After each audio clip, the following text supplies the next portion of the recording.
Okay, this next selection is A34 on the No Ink recorder, and this is an interesting, little bit different selection. It is a discussion between Charles Anthony and Arlene Dorius, who was a Tibetan Buddhist lady in Southern California, and we discuss consciousness and relation to Buddhism and the path and so on. So it's the better part of an hour, I think 53 minutes or so. Hope you enjoy that. If any questions arise, please let me know. Here it is, A34. Please proceed with your question.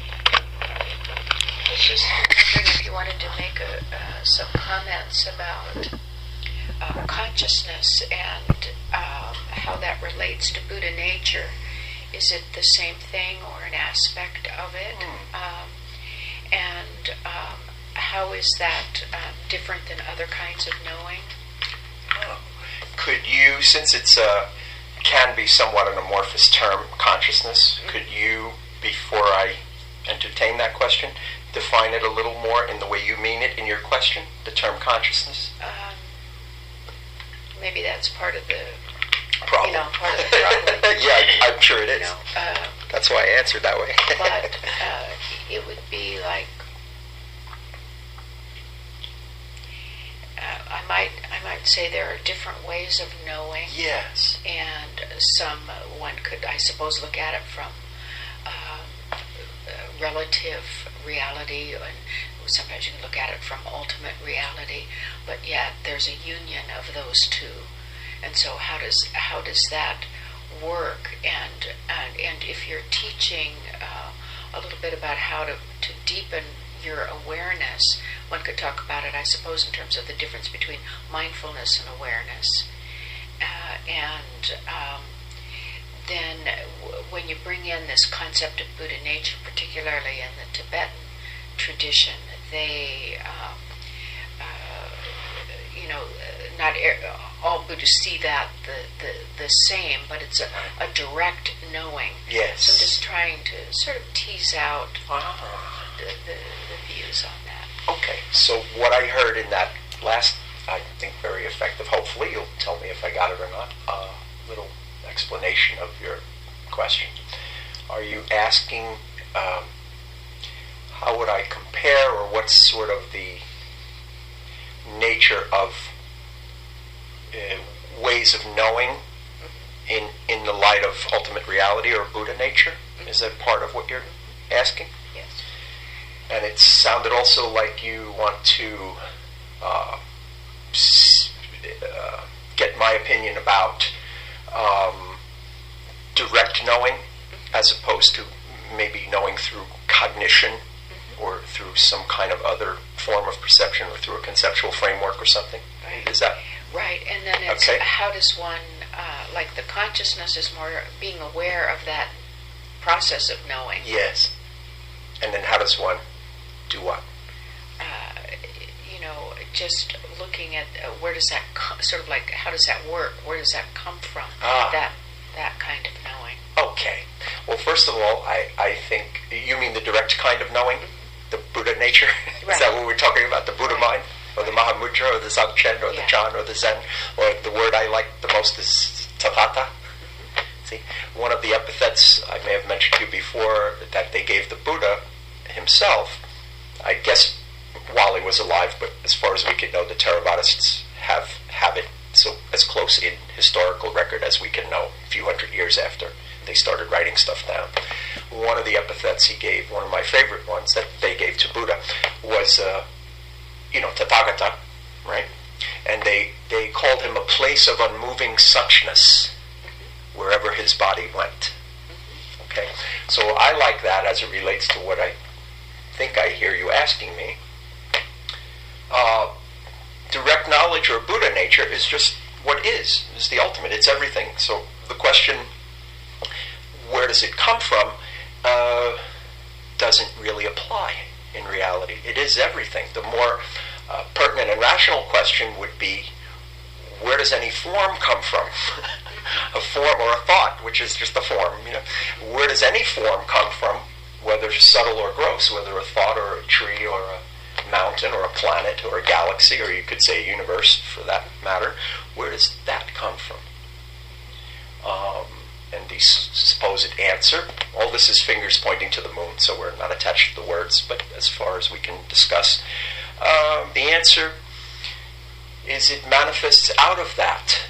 Some teachings, in fact even Buddhist teachings and others have had the insight, call it a void because of the quality of emptiness. I think this is what they were pointing out with the term shunyata, which is derived from the Sanskrit word shunya, which is zero, which we know has all this power. It means infinite potential. It doesn't mean nothing in the way of negation. It means infinite potential. So it's been said, the silence of the Buddhas, or a person of realization, or a Buddha mind, okay, there's different aspects of it, is not the silence of the tomb, but the silence of the womb. Because everything's going to be born out of that. So as to how regular awareness could relate to that is actually relevant to what I was talking with my student about yesterday. So it's a very interesting and pertinent question as far as I'm concerned. When we sit, originally we have a lot of activity, when a person goes to sit. So they calm the body down. I've used the metaphor of the bottle as the body and the inner contents, the water is the psyche. And when they first come to sit, their situation is like this. This would be a basic meditation metaphor I would use at the beginning of meditation for people that haven't sat. Or even for people that have sat a long time if they don't understand. So, first thing, put the bottle down. And put it down repeatedly and prolong the periods of putting it down. And keep leaving it down in the face of internal activity that comes up. So that means when your karmic tendencies, your stuff comes up, you have to learn how to stay through that. And that relates to what you were teaching in here one time about the visceral. So it becomes a real process, not just cognitive thinking about what's going on. So having said that, to come back to your question, the Buddha nature, or the ultimate reality, or the Tao, or the Hindus would say Brahman, or we can just say what is. Right? They're just words, they don't encompass it. But they're indicators for those of us with less dust in our eyes, as the Buddhists say. That is what is. That's what we are. But we don't know that as long as we have so-called normal perception and cognition. That's the barrier.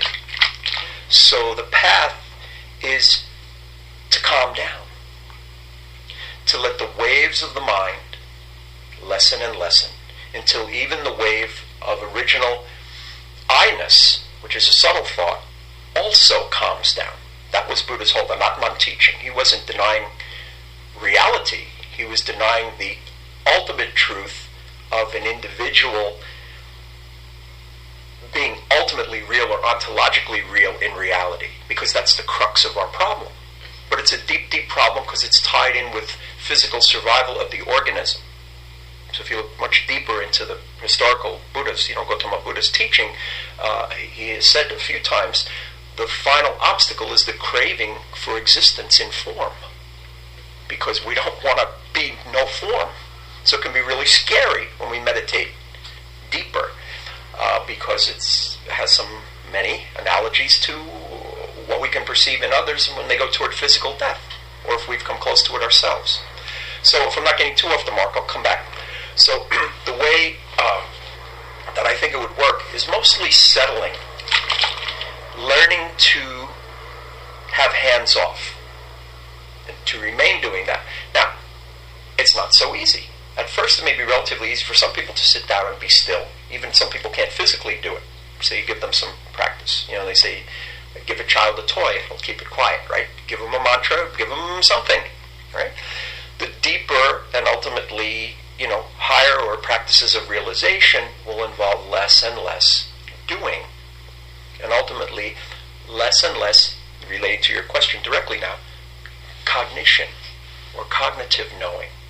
I mean, more direct reality will obtain in that particular brain of that person, if we can say it that way. So what that means is, for instance, what I gleaned briefly from the exposure to you in the particular tradition in the Vajrayana that you're sharing from your teachers, and I haven't read the book Mind at Ease other than here a little bit, and I like to borrow it sometimes still if possible. But the Vajrayana, that you're sharing from your teachers, and I haven't read the book Mind at Ease other than here a little bit, and I like to borrow it sometimes still if possible. Rest is a key word, isn't it? Yeah. But we have to train to rest. Why? It should be simple. Because our conditioning is to motion. Our conditioning is to thought. Our conditioning is to be identified with the form-making process, aka thinking process. And we're very, very attached to the thinking process, and the problem is we're attached to it at levels that we don't know we're attached to it. We think I am, see? Which is the first illusory form. You know, the only one. If you can solve that one, there's really no problem. So another epithet for the Buddha was the one who had concluded his contract with birth and death. See, as long as you think you're a body and mind, you have a contract with birth and death. You can't get out of it. Right. You die. And then according to greater minds than I, they say you can't even get out of it then. Because if you still have a desire system, you got to come back and have more forms to live out that energy. Right. Which makes sense to my mind. I don't claim to see it. I don't know. But certainly within my own life, it totally makes sense. So why not? I can extrapolate quite logically and say that would make sense. Doesn't mean I perceive it. Some people may perceive it. They probably do if they go deeper. I don't know that.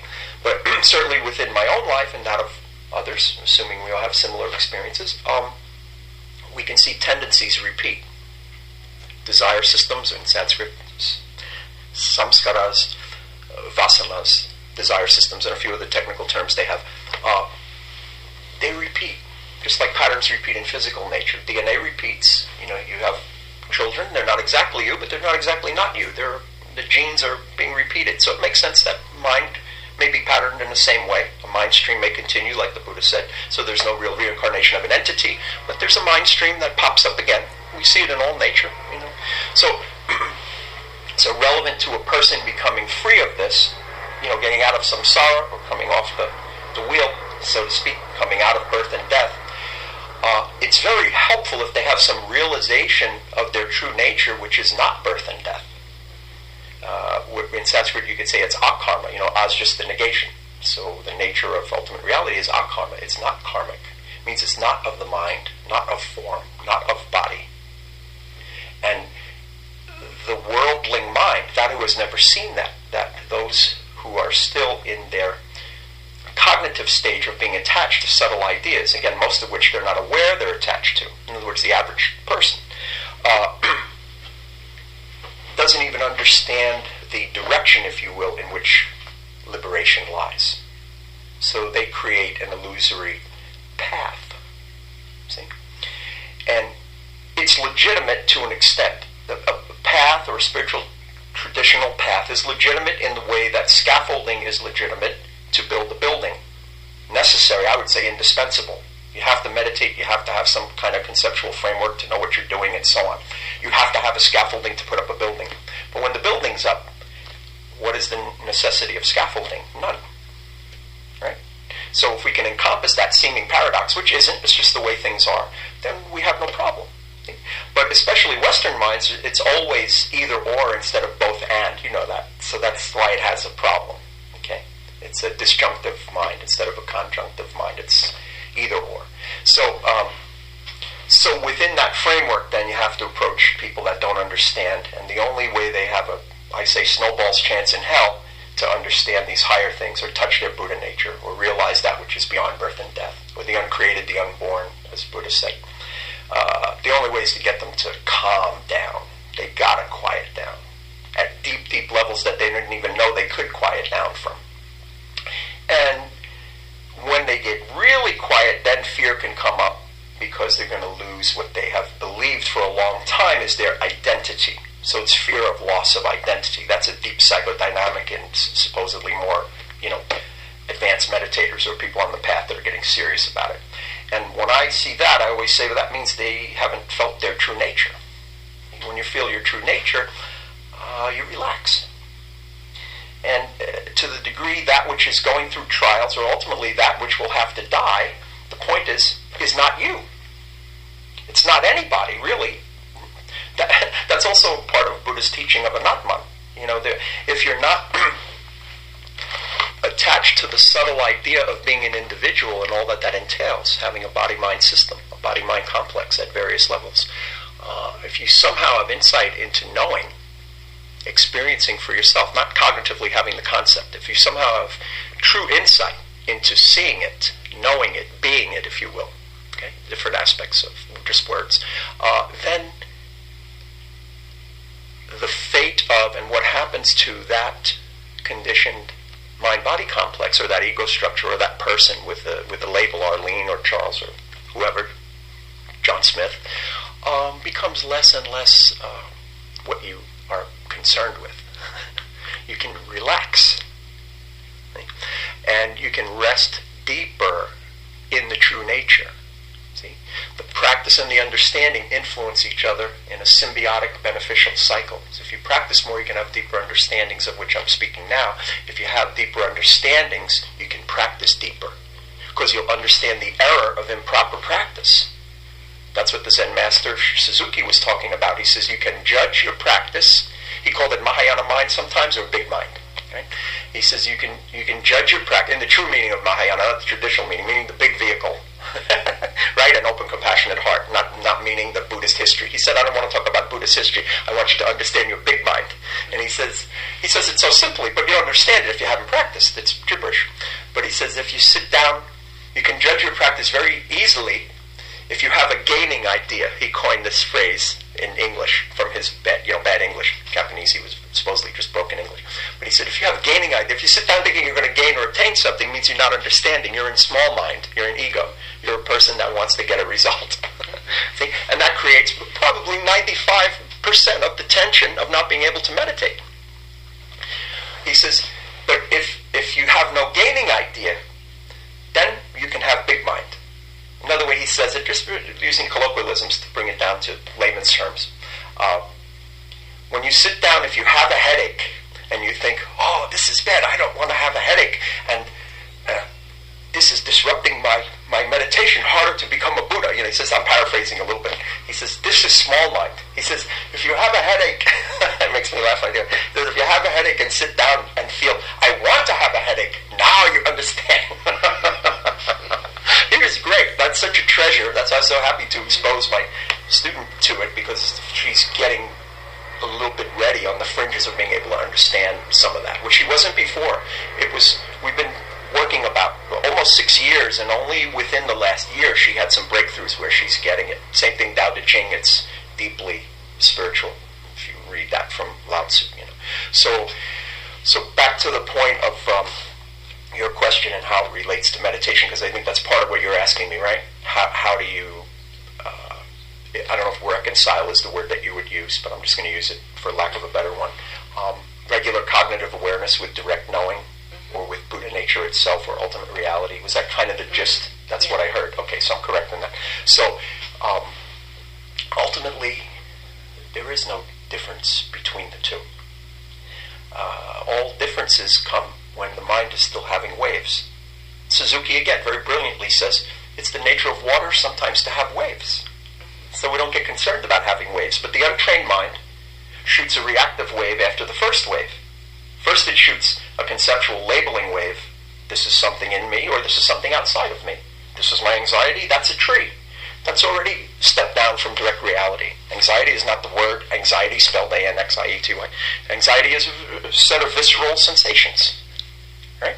So if we know that, we can penetrate. That was the genius of Buddha's bringing in what they called in Theravadas Vipassana. The clear seeing directly going in, and that penetrates like a scalpel, or modern time we say like a laser beam, and burns it. But it has to be non-conceptual. If concepts arise, we see that those are forms. We don't attach to them. So then we know, in external example, this is not a bottle, this is this. One time, I had students that spoke about 6 or 7 languages in this circle. It was English, Spanish, Italian, Portuguese, Chinese, and I think Japanese. And I asked them to go around the circle. I had a clear, transparent, clear bottle of water. And I said, would you please say the word for water in your language? And they went around and said them all.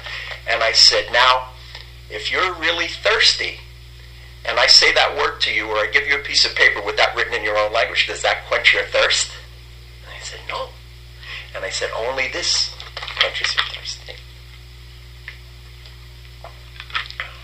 So, to whatever degree they understood, they got some idea, hopefully beyond an idea, some inkling that we're dealing with suchness, or tathata in Sanskrit. Right? And that's why Buddha was called that, because he achieved fullness of being.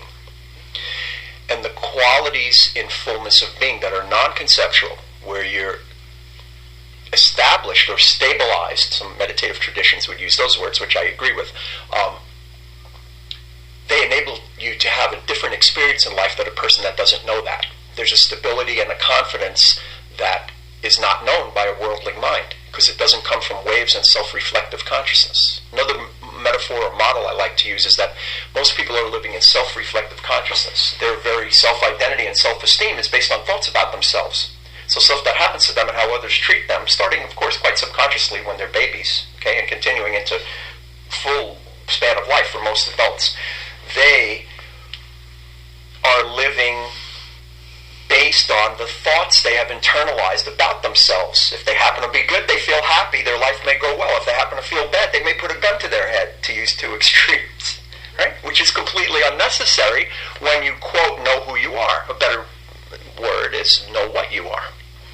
Buddha nature, that which doesn't arise and pass, that which doesn't have birth and death. See, because a superficial or even some supposedly deeper Buddhists don't get it. They neglect some of the very things the Buddha was trying to give you the hints there in his own language at the beginning. So even within Buddhism, in many traditions, I've seen Buddhists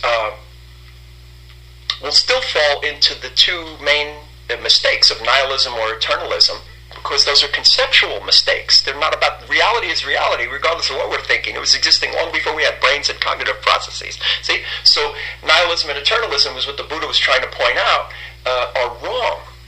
Okay? So most people interpret Buddhism, even Buddhists, as a little bit more leaning toward, if you will, nihilism, or that there's no eternality. The overt or gross expression of it later in traditions was much later historically, like the Tibetans saying there's this pure and clear light, there's a Buddha nature, indestructible, and all that. The Buddha, only to his very advanced disciples, would make that condescension, if you will, or admittance, I would call it. He would say, "Oh monks," he'd been preaching, maybe he preached about 45 years, so let's say in his 40th year, so he's maybe 75 years old, and he says, "Oh monks, if it were not the case that there is an unborn," and he goes through all the words, the unborn, the uncreated, the untouched, the unconditioned, the unlimited, the nirvana, if it were not the case that such exists, he didn't even want to say a thing, but that if it were not the case that such something like this exists, that these qualities are correct to apply to it, then all my teaching would have been in vain, all these 40 years. He says, however, the good news is it is the case that there is an uncreated, an unborn, an unconditioned, right? There is a Buddha nature, which then ultimately makes it's not different from the Hindu teaching. It's the same teaching. It's not different from the Taoist teaching. So the way they go about it may be slightly different, but when you understand, all the sages will smile together, you know what I mean? Because they're resting in their Buddha nature, if we use Buddhist terminology. So the only way people can get a glimpse of that is when the clouds blocking it, if we use that metaphor of the sun. We can never know there's a sun. It can be all speculation until the time in our particular locale, in front of our eyes, the clouds part.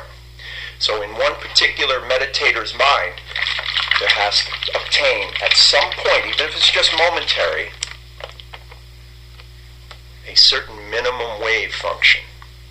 And it probably would be directly analogous to brain waves if they were measured. It might be more subtle in terms there'd be no understanding of it necessary from a scientific experiment, but certainly the waves have to die down. Okay? And as far as external instruments can measure, and then calling, different levels, going into alpha and all that, that has its limitation, and it's certainly not experiential inside of a person. But it can be interesting. You can approach it. You can use it as a way to maybe help people understand. But personally speaking, inside each meditator, they have to get to the point where they become quiet enough, where then maybe some of their subtle ideas will be exposed. Those may have not got quiet enough. And what I mean by a subtle idea is, first you calm down. First you're a noisy person, you sit down. So your internal thought, you're familiar with the term, I think they use in psychology, your transparent belief. your belief through which you are looking and you don't know it's a belief, right? Okay, so you do know. Okay. So transparent belief is, okay, I'm an individual person, I'm Joe Blow, John Smith, and I'm sitting down and I'm hopefully getting quiet. At first it might be I'm trying to get quiet. Then as you progress a little more, you say, oh, okay, I'm letting nature get a little quiet, and so on. And those are relatively gross thoughts. And then they might calm down. And then you'll be sitting there maybe for years on end, maybe your whole life. Maybe some meditators never get past it, and they have the thought subconsciously, transparently, I am sitting here, which they don't recognize as a subtle thought. It's only a form obtaining in the universal mind. Even the thing, I am sitting here. It's like, it's a big joke. You're not sitting there. The universe is, the Buddha nature, whatever it is, it's never moved anyway. Only things have been continuously popping up in it. What do they call it in the Tibetan teaching? The Rigpa? In Nyingma, they call it Rigpa. Yeah. And, the display. So in Dzogchen, what I got out of it, little exposure I've had to those teachings, they're having the internal experience of seeing everything arise as a display within the primordial or absolute awareness or Buddha nature. Is that kind of what they say? Yeah. And when you do that, as far as affectively and, as a person or whatever, you're a hell of a lot happier than a person that doesn't know that, because you have some actual rest. And there are other qualities that obtain in that state. The Hindus knew all about it. They said, what is the nature of ultimate reality? They call it Sat Chit Ananda. And I add Shanti and Purnam. Those are Sanskrit terms, but, they carry over into Buddhism. Sat means it won't dissolve. It's real being. It's not it's here one day and gone the next, which is the problem with existence. That was Buddha's entry point into the worldling mind. He said the first characteristic of existence is anitya, or anika in Pali, or whatever they call it in Tibetan, impermanence. So he was trying to say everything's rising and falling, especially your internal reality, even more rapidly. The mountain may last your whole lifetime. Your thoughts will be 1 billion of them rising and falling in 2 days or something. So he's pointing out that. So if you're smart, you don't attach to that kind of process. Right? Jesus said, don't build your house on sand. That's the same teaching, but brought down colloquially for the people that, he was teaching who were not very intellectual. So impermanence, you have to see it, you have to experience it, you have to sit deeply enough to really become unattached to what's rising and falling. And then one day, all of a sudden, there might be a dawning of, but the one who perceives this, the thing that perceives this, is not rising and falling. And the sticking point with Buddhists is that they attach to the teaching that even consciousness is rising and falling. You see? He made that one of the skandhas, right? Even your own awareness is rising and falling. And he's totally correct. It's not wrong, but what people don't understand that practice is what Buddha was referring to. In other words, your mindfulness, your ability to see it is rising and falling, not the ground of ultimate reality out of which that very seeing comes. Do you perceive the difference? And that is one of the sticking points that makes people separate Buddhism from Hinduism and Taoism. They all hung up about it. Oh, those Hindus are wrong because they're saying there's an ultimate Brahman, or those Taoists are wrong, they're going back to the Tao. What are the higher levels of Buddhists doing? The Buddha nature, the absolute. What's the difference? Different words. These are human beings who have had the great experience of being beyond their thought process, to put it in plain language. Beyond it at a deep, deep, deep level. That's what it's about. That only comes about through training. Some scriptures say it might come about by, past lives and they're born that way or whatever. I don't know if any of that's true. As far as I know, with regular people in this world, training is required. I haven't seen any buildings that have gone up without scaffolding. It's not in my experience. I haven't seen any enlightened people who haven't worked. Okay. Would you say that mindfulness is deliberate and awareness is spontaneous? Yeah, I would say that description would not be inaccurate. That's what I would say. Yes. And mindfulness, initially deliberate, can be quite strongly established and become, if you will, automatic. Not contrived or mechanical, because it's living in the present moment. But Buddha's whole thing was to make mindfulness so much stronger that it functioned 24/7. That's what he meant by, he says, the Brahmin, he even used that word because that was his milieu. The Brahmin shines night and day. The heretics go on and off. He used this type of language. You follow? Those that don't understand my teaching or what I'm saying or the truth that I'm revealing. And I always say, remember, Buddha was not a Buddhist. Christ was not a Christian. These are realizers. The people that came after them that had lesser realization, or in some places none, they just had a bunch of ideas. Those are the ones that make the divisions. The masters never make divisions. Buddha would not teach not teach non-Buddhists. We know that. Right? It's Tibetan masters today. Are they going to not teach me because I'm Jewish? Or Hindu or Catholic or whatever I am? Right? Yeah. So they're beyond that. They know it. And the heart of compassion is part of that.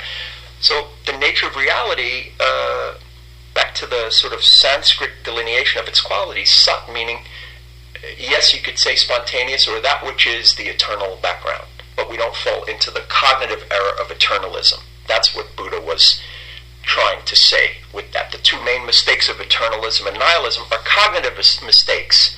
They're not saying anything about ultimate reality. Ultimate reality is that which is unassailable. That has no problem at all. Even if this, according to the larger view, even if this whole world system or this universe, when it reaches its end, when there's a big crunch, the Buddha nature ultimate reality is still there. Because it's just various scales of the same thing, arising and passing, the anitya, of whatever level of phenomena. So when a human being sees that in themselves, it makes a big difference. First of all, it brings a freedom, a liberation, right? A release of the fear and anxiety about being fully committed to the subtle idea that you don't understand, that I am a body-mind. Right? It will persist in the person's life. Later, we'll still be afraid of things because it's animalistic, it's genetic, it's deep.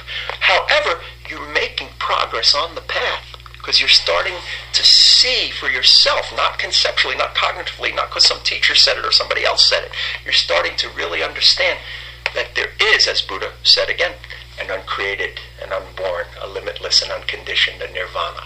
That was his whole point to the advanced students. He said, if there wasn't something like that, everything I've been saying for 40 years is a joke. You might as well be a worldling. Eat, drink, and be merry. Drink your beer and do whatever you want, because you haven't understood. So he even said, and it's the same situation obtains today exactly as in the Buddhist time. He used the word shravakas. That means hearers.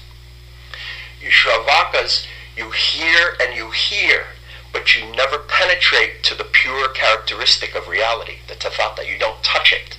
Because to touch it is not through the mind and senses. So the mind and senses have to be in enough abeyance. It doesn't need to be absolute for a glimpse, but in sufficient abeyance, sufficient quietness, that these things can start to be understood. A glimpse of Buddha nature. That's what they mean when there's an initiation in Dzogchen and Mahamudra traditions. The guru gives a glimpse. That way they say it.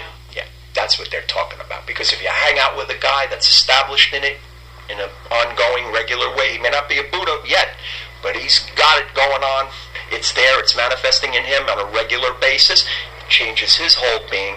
You hang with him a little bit, you can get a real glimpse. What you do with it is up to you. If he's a compassionate and effective teacher, he's going to teach you some technologies to help you become more like him. But it's nothing to do with, hero worship and imagery and all that. It can get lost in that, as we know, because people haven't processed their needs, as you know, as a psychotherapist, and then they attach it to the teacher and all that. Teacher now will be mommy and daddy and will fulfill my early childhood and adolescent needs and all that. But that's not the path. But we may have to go through that. Probably most people do, to be able to see that those needs are part of the blockage, part of the maya or the illusion or the, klesha, the Buddhists would say, the coloring, the pollutants that cover the Buddha nature, the clouds in front of the sun. Because the whole point of spiritual realization at whatever degree is an increase of independence, because independence equals happiness. Dependence means fear and unhappiness. At best, temporary pleasure.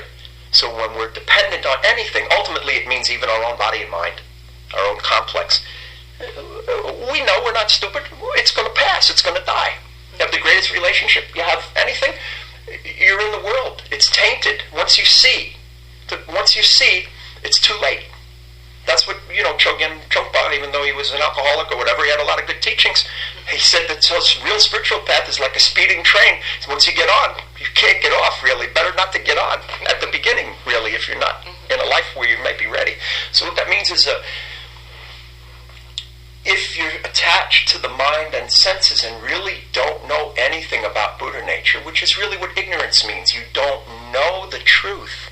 That's a good positive truth, eternal, if you want to use those words. Then you're kind of in samsara, and you have to do something about it. But unfortunately, most people don't understand that the doing that needs to be done is very largely a non-doing, is to develop a staying power. That's how I put it in my little teaching, if you will. What we're developing is staying power. Your karma has a vast amount of power. If you put units on it, maybe it has 1 million units, and you come in as a regular worldling, first time exposed to a spiritual teaching, whatever, and you go to sit down, you have 1 unit of staying power. Who's going to win in any situation? 1 million units or 1 unit? So over time, with proper instruction and practice, hopefully exposure to some semi-enlightened people at least, and if not, you can do it yourself if you're, it's there. You build a staying power. So then maybe at some point you have, 1,000. You're in a better position than a person who has 1 unit of staying power versus the 1 million of your vast karma, which is a mix. It's not only what you've internalized, it's also the karmic challenge is that which you have to deal with externally as well. There's ultimately no difference. That's why they call it the vast ocean of samsara, and that any teaching is called a raft or a boat to go across. And that ultimately they say, don't cling to the raft. Someone has said it in modern times, the raft is not the shore, and so on. But we need the raft to go to the shore. We need the scaffolding. Anybody that says we don't, it's crap. They're not helping people. So the Western teachers, just hang out with me. It's all bliss. I'm enlightened. It's already there. Please, give me a break. No training, no enlightenment. Absolute. And any teacher will say the same thing. That's why I admire the Buddha so much. He came forceful with that main thing. So at least get their heads in the right space. If you don't train, there's no fundamental change. You go down the drain of samsara, and if what all the masters say, it's not even over when you die this time. It's not even over when you die this time. There's the ultimate humility. Oh, in my death there'll be peace. Surprise, maybe there won't be. The desires that were unprocessed have to come up. You got to go through it again. That's why the greater minds, I think, called it samsara, the endless cycle over time. That's why they saw the 6 realms, the hell and the God realms and all that. That's why Buddha advised don't be attached to any of them, because they're passing experiences. So immature minds will get attached to blissed out states, which we know is off the path. Right? We want to always come back to reality and settle. The easy way for a worldly mind to understand that, you use the language, come back to the present moment. There's only one thing anyway. There's no time and space and causation anyway, but a regular mind doesn't understand that. So you say, come back to the present moment. That's why Eckhart Tolle is somewhat effective. He's not providing training, so it'll ultimately break down, won't really help people past the point. But at least he'll say the power of now. That's a good point, because he's taken his ideas right. from correct. His philosophical mind, and can take those ideas and knows how to teach them. But as you say, if he's not... the training component is not there, so people will go nowhere ultimately. They'll go around the block a few times and think they're seeing new territory, and they'll come back and be the same thing. Yeah. That's what happened. That's the flaw. And he's the best of the Western teachers. He's got integrity, he's honest, and he actually had a little bit of enlightenment experience. He recognizes it. His language betrays that. I haven't met the man, but he does. But he's not a teacher. For himself, the realization is there in probably, maybe your teachers would say, small to moderate degree. That's what I would say. It's not there. It's there. You can tell. You listen to him, it's there in the voice, the whole thing. But he's certainly not a Buddha. He's not even a high level like your teachers would be. I don't perceive that. Because he's not helping people, because he's not giving the main component, which is training. So it's obvious. Judge them by their fruits. If he doesn't give a true teaching, that's really going to help people. It's just not a teaching function. It's still helpful cognitively. So at that very elementary level, first to second grade, for people that have no clue, Eckhart Tolle is a way to get the wisdom, which is not ancient wisdom, it's based in Buddha mind reality, it's eternal, but to get it in a language that they can palate, that they can receive. So that's the good aspect, I would say the useful aspect of Eckhart Tolle. I personally give him high praise for a Westerner, non-traditional teacher. He does have the insight within himself, and he does bring it back to the present and so on. But we see that the whole path is larger than that, because the concern just for your present moment doesn't solve all your problems. That's what the Tibetans knew. You got to think about death. That teaching has to be in there, because you're not going to just because you attempt every present moment, and when things go wrong and time comes to die, you can have any more preparation? I don't think so. You have to penetrate. So the real spiritual path is quite ruthless in an ego level. Quite ruthless. That's why, beyond compassion, you can have... I think that's the reason they were depicting wrathful deities along with, peaceful and harmonious protective deities, because there's a nature of Buddha mind or enlightened awareness that actually does have to cut through some of the deeper stuff. They've called it, in Mahayana, Chinese and Japanese traditions, sword of Manjushri. I'm sure there's some equivalent that carried to Tibet, and it cuts. Now what it is, that's a metaphor. What it is deeper awareness. More concentrated, stronger awareness. It doesn't happen by itself. Okay? Buddha nature is spontaneous and eternal, but for any human being to know that, training is necessary. That's just an amorphous idea floating in the air. It's like there's a great party going on over there, but we're not there. Right. So what good is it? Kate Blickhand, I don't know if you remember her. I remember Kate. She's elderly woman, but very centered. Yes. She's going to be teaching on the wrathful interesting. deities. Good. Yeah. I would have her a guess that somewhere in there she's going to say something like we were just talking about.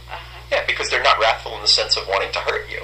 No. They're wrathful like a surgeon's knife is wrathful. Right. Yeah. Well, that's the point. Yeah, she taught the last time time we met. She taught the symbolism of the Kagyu lineage tree. Yes. And went through. It was beautiful teaching. It's a beautiful way all that knowledge is incorporated into forms that people can handle. And now she's going to address the wrathful deities, because Khenpo Jigme is coming on in the month of February. And he's going to be going to UCI. We've enrolled him in this English as second language because he still needs some work in his English. His English is not very good. I remember you mentioning that to me even last year. So he's going to be here for a month. Will he be here at all? Yeah, he's going to. Would I have a chance to meet him? I would love to meet him. Sure. Wow. Let's see when would be a good time. He's going to be teaching on the Mahakala prayer. Oh, wow.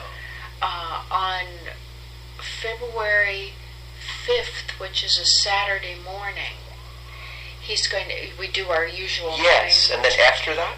To 11, he's going to actually come and teach it in that morning. Okay. He's going to start at 11? 9 o'clock. Oh, he's going to start in lieu of your... Right. Okay. Right. He'll be the teacher that day. Wonderful. And he'll be teaching on the Mahakala prayer. Explaining that. Oh, I have it here, but I'll write it anyway. Yeah. Now, will he be staying with you or nearby? He's going to be staying on campus. Jigme Rinpoche? No, it's Khenpo. Oh, Jigme Khenpo. Khenpo Jigme. It's called Khenpo Jigme. Right. Khenpo means he's finished monastic college and been... It's like a graduate degree sort of level. Yeah, I remember I tell you, I had a friend in New York, Khenpo Tsewang. Yeah. His brother was the Tulku. Yeah. His little, slightly older brother. Right. Wonderful. And so Khenpo Jigme is a director of the Crestone Retreat Center. Colorado. In Colorado. Yes. And he'll be coming here, and he'll be living with Molly Schneider for 1 month because she lives on campus. Oh, wonderful. UC Irvine campus. Right. And we were able to comp him the tuition. Wonderful. And then we have a program set up where we have several people in our group that have been trained to teach English as second language. Yes. And so we have a tutoring program. So he'll go to the immersion program during the day. Cool. Then he has a little break, and then we have a tutor coming. Because I think, as I told you, I was going to offer my services in that direction. I've done it before, not with Tibetans, with Spanish people, but migrant workers. I did it with in upstate New York. Yeah, they've got it all together. And they're professionals. They're going to do much better than I could. And they've got it all planned out. Wonderful. And so he'll do that, and then on Friday evening he'll come here for dinner, and then that'll be after that. So that'll be what, the 11th, 6 days later. Well, it'll be every Friday evening while that he's here. At what time? Unless there's some other plan that arises. He'll be coming here for dinner. I think we usually eat around 6 o'clock. Okay, at 6 p.m. and he'll stay here for a few hours every yeah, Friday night. and then we're gonna watch a movie. Oh, cool. Because we want him to be exposed yes, to movies, with culture. Yeah. How neat. How old we is he? decided. Relatively young, right? He's probably in his 40s. Oh, okay. Not as young as I was Early thinking. 40s, yeah. Oh, wonderful. I wonder, I mean, there'd be a language barrier, right? But maybe he'll have an interpreter. Would it be possible to have an appointment with him? Like if I ask him when he's here? Or if you have to do that for me? We can set up an interview. He said would love he'd be to. available for interviews. Oh, gosh. They're short, but we need to set up that time. So I don't know whether it'll be in conjunction with the Friday evening. Right, or at another time. Or maybe. at another time. How many days of the week is he taking his ESL classes? Monday through Friday. At what times, do you know? It's morning until afternoon. Oh, okay. I'd love to meet him. If you have any strings you can pull to put me on an interview list or something, okay. Please do. I would make that formal request of you. Otherwise, I'll just come when he's here. Yeah, let me make talk to him myself. Let me write down that. I wonder if he'll have an interpreter. Is there any other Tibetan going to be with him? No, we don't have an interpreter. Oh, wow. And his English is good enough. Good enough. Yeah. Good. I used to have lovely visits with Kempo in New York. He was very fluent in English because he grew up in India mostly and was learning it there since he was a kid. His brother wasn't that bad either. I didn't spend as much time with him. He seemed to have a pretty good grasp too, but the younger brother had a pretty fluent. Could talk about everything like we're talking, more or less. So I'll talk with the people who are. I'm not planning all the logistical things, but Linda and Molly are doing it. So I'll see when. Wonderful. Whatever influence you have, or if I need to make a connection myself, by calling someone or just coming here to meet him myself and ask him myself, I would love to do that. Yeah, no, I'll be. He might end up being my guru. Who knows? That would be fantastic. And he's only in Crestone. I've been looking to get out of Southern California forever. Maybe that's where I'm supposed to go. I visited there one time. Actually, on my move out here, Arlene, with my girlfriend at the time, we drove across the country. And we stopped in Crestone, but not at any spiritual place. Trungpa Rinpoche is coming to Crestone to teach in the summer. Neat. And, he's pretty amazing. And then he'll be going to Vancouver. His English is really good. He's on the DVD, right, that I watched? Was that the one? Which would you give me? The one That's with Ken Traleg. Wilber? Traleg. Traleg. Okay. Traleg Rinpoche. His English is good. No. These are all in Kagyu, in the same lineage, and the same specific lineage. They're all related. Okay. Trungpa Rinpoche will be is my teacher, and he's older. So. How's his English? Not good. He doesn't teach in English. I see. I mean, we can communicate at a simple level socially, but not in any deeper conversation. He teaches in Tibet. Sometimes that could be an asset if the student's ready, because they're teaching you things beyond language anyway. I look at it that way. Yeah. If it's as enlightened being, you don't need any words for that, do you? No, and you definitely just hang out with the guy. Yeah, you definitely. You feel it. That goes way back before Buddha's time. That's what they called satsang. In the Sanskrit, Indian, Vedic tradition, and even non-Vedic. The Jains have the same thing, ancient. And it's you hang out with someone that has enlightenment, even if they don't say a word. It helps you. I mean, isn't it, if you hang out with unsavory characters, it hurts you, right? So why don't we believe it in the positive direction? This is the Western mind. We believe very easily in the down staircase. We don't believe so easily in the up staircase. It's true. We hurt ourselves with almost every thought that we have. That's the whole, what I call a self-reflective consciousness. And unfortunately, it's not usually self-reflective with good thoughts. One of the things that I had people doing for a while was actually taken from Angelos Arian, who's a... Oh, I'm not familiar with her. Do you know her? She said her training was in anthropology. Oh, interesting. And she takes wisdom from all these indigenous... Yes. And then she works with that and then teaches that. You mean what we would term so-called primitive cultures that she's lived with and stuff? Yeah, and not only lived with, but I think studied more. Right. And she has some affinity with Buddhism and so forth. But she poses 3 questions for people that I used. I used this for a teaching one time. She has people every day sort of contemplate, but ask the question, what made me happy today? Ah, is that a great one? Isn't that a great one? The second question is, what inspired me today? And then the third question is, what gave me comfort or solace today? Oh, wonderful. And if you ask yourself those questions, sometimes you begin to see that what actually touches you in that way, what makes you happy or inspires you, and that makes you start to be aware of noticing that. It's wonderful. I can feel it's that. Wonderful. I can feel that approach. And you just do that for a long period of time. Each night you just ask yourself those questions. How can you go wrong with that? Because it's and all then you positive find, anyway. of course, things that are run counter to what you think makes you happy. Yes. Right? Yes. You know, then the and truth starts to come up a little bit. Right. They're very small, or certain connections, or certain. Yes. And you would arrive ultimately by that process at Buddha nature, if you will. My own being, the being of the universe, whatever you call it, is that which and it cuts makes through. me It has happy. the quality of cutting through all those wonderful. things that you knocked yourself out to do that day that didn't make you happy at all. Yes, that was your conditioning. Right. That was your karma. Right. Right. You know, Because probably those primitive peoples, being basically happy or at a baseline of happiness because they're in nature to begin with and they're having more pure social relations probably than we do, we're a lot closer to that. Right. It seemed they didn't have the apparatus intellectually to explain it. Yeah. Though she probably gleaned those questions from how they lived. I love hearing her teach. Beautiful. Yeah. So I'm gonna have to go. pretty soon, say her name again. Angelus. Angelus, Angelis. Okay.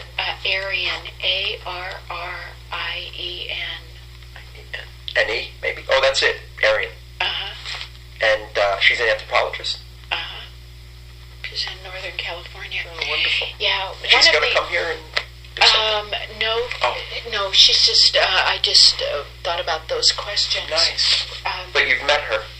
I have met her. I met her when I was in Croatia. I went there for a particular peace conference. Yes. And she was one of the speakers, and then there was a group of us that went into Dubrovnik for the day, and she was part of the group, and I had an opportunity to have lunch with her. Interaction. Is she an American lady?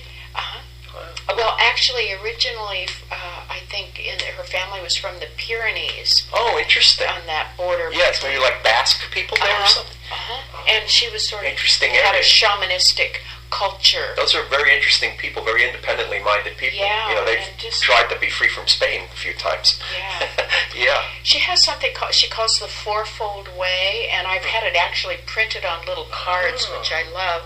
And it's a saying that I use sometimes in introducing like women's groups or something like that. It says, show up and choose to be present. Pay attention to what has heart. Sounds a little like mindfulness, doesn't it? Yeah. Tell the truth without blame and judgment. Yes. And integrity. Be open to the outcome, not attached to the outcome. Yes. And that's a really good, if you're doing that, I used it when I was doing nice on way of embodying mindfulness. Yes. Like that would, or even doing couple therapy. Yes. This is part of the commitment. Big time. Show up and choose to and be honest with your partner and not attached to the results and listen. Yes. Yeah, that would improve any relationship. Right. Even if it has to separate, it would be better. It really contains a lot of wisdom. It really does. I can hear that. And she teaches in that way, just with these very simple. Neat.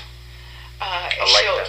Her language is minimal. Yeah, the profundity and she tells a lot of stories there in the simplicity, really. Yeah, exactly. It is. And so I really like her, and I've used wonderful. some of her. Did you manage to get the poem you wanted? Do you have time? Do you want to copy it?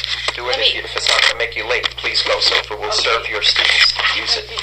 Let me do that. It was on page. Good. I'm glad you knew that was in there. I haven't even looked at that book beyond the first few pages. Yeah, I'm going to make a copy of this Wonderful. really quick, and I'm going to have to get ready. Okay, good. I'll get myself together to go.